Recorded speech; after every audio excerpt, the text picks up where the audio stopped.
moms. I am here at Sweet Tooth Pediatric Dentistry and Orthodontics in Shawnee at their new location. And they also have a location in Overland Park. And we are here today with Dr. Dobbins to talk about fear surrounding getting a filling. And so Henry is here. He has had a couple fillings. And we are going to just talk about his fears around that and what parents can do and what the dentist does to help alleviate those. Sure. Well, I think the first thing that we do is we encourage moms or parents to come back. I know some don't, but we do. We always like that. And if you're a mom that doesn't want to come back, that's fine too. We're not going to force you to come back, but a lot of times that can help the child feel much safer, good environment. Mom can come up, be close. You agree?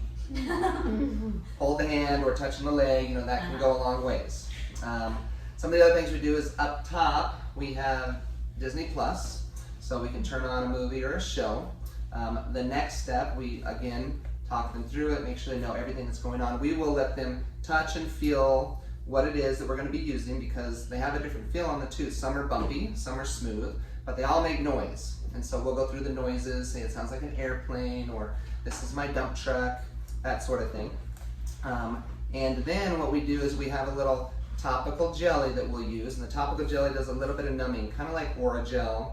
If you have a little sore in your mouth, kind of like that, but stronger. And so we'll use that to kind of alleviate the first part of the numbing, and that shot part is the next part. So can I interrupt you real quick? Yes. So that was Henry's biggest fear, the shot, right? Mostly actually the gas. Oh, the gas.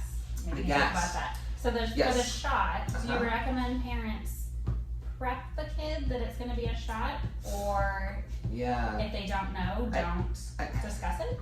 I think that's a particular to each child and parent, because sometimes parents will project their own fears or their own concerns, and then child walks in having the same concerns, and they know the story of when mom was 7 years old and went to the dentist, and now that's all they can think about in that experience. So I think it's an individual decision that mom makes and what they think with the anxiety of child and anxiety of mom, what they think is best. Okay. I've seen it go both ways, where it can help and then other ways where it doesn't help. So before we do the shot, we always recommend laughing gas. The gas, the nitrous, the laughing gas, and that's where it goes over the nose. And you didn't have a good experience with the laughing gas? I just didn't. I didn't know what it was like until I got there. Gotcha. It's just like gas.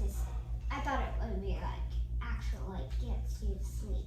Oh yes, and I can understand that because I've had kids say, "Well, I need to go to sleep for this. I need to go to sleep for this." The laughing gas. It's a mild sedative. What a mild sedative is basically it's going to bring down that anxiety, bring down those nerves, kind of take the edge off. But it's not going to make you go to sleep. You'll still be awake, you'll still be conscious, it doesn't affect your memory. If any of those things, you go to a little bit more of a sedation level. But this, you will walk in or you will walk out the same way you walk in with laughing gas. You turn it on for a few minutes and it starts to take effect. You breathe it in through your nose and you breathe it out through your nose.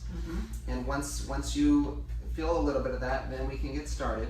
And at the end, you breathe in oxygen and you breathe out oxygen, and then you walk out the same way. So there's no long-term effect, there's no metabolism of any drugs. It goes in and out of the system very quickly. So we do the laughing gas, and we have a nose that we use for that. And we let him feel the nose, everything we're going to use. We want to be very comfortable with that. And then it's just basically having a little bit of air on your nose, and you breathe it in and out. And then the next part is the shot part. Yeah. And we take as much time as we need with that as well. The faster you push that in, the more you feel it. Right. So we wiggle around on the lip to help. Basically, that helps distract a little bit when you wiggle the lip. And then we go right in the little area that we're going to do it. And that sometimes, that numbing feeling is sometimes the most uncomfortable part, because it'll feel like you get a big fat lip. And that part can be even the most uncomfortable part. And so that can last for about 2-3 hours after the appointment sometimes. So it's important we don't bite our lip after. Had that experience. Yes, that can happen. Yeah, and then during the appointment, the noise, I assume, is the biggest fear Yep. Or a little pressure maybe. Yeah, some pushing, the noise, and we try and cover that in the beginning. Sounds like an airplane, or sounds or feels kind of like a dump truck, or kind of the words that we like to use. And that pressure of kind of pushing a little bit. That's right. The pressure, the numbing, the pressure, the noise. All of these brand new sensations can all add to some of that anxiety and some of that fear, and even during the treatment too sometimes. But we work hard even during the treatment to get through it. You know, we don't give up right away. Right. We work through all of that and work through to help have the best experience possible. So. That sounds great. Hopefully we won't have any fillings, but That's right. if we do, we're prepared. Good.